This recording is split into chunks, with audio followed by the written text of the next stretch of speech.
চট্টগ্রামের লোহাগাড়ার ঐতিহ্যবাহী শিক্ষা প্রতিষ্ঠান পদুয়া এসইএম উচ্চ বিদ্যালয় পরিচালনা কমিটির নবনিযুক্ত সভাপতি এনামুল হককে অপসারণের দাবিতে মানববন্ধন ও বিক্ষোভ মিছিল করেছেন বিদ্যালয়ের সাবেক শিক্ষার্থী সহ স্থানীয়রা।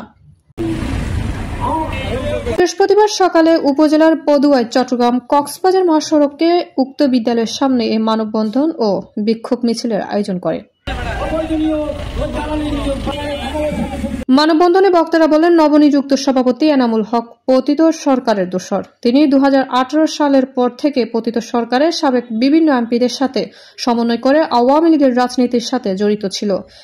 এমপি নদবী এবং টেকনাফের সাবেক এমপি আব্দুর রহমান বদির ঘনিষ্ঠ লোক হিসেবে পরিচিত ছিল। তাকে অতি দ্রুত অপসারণের দাবি জানান বক্তারা।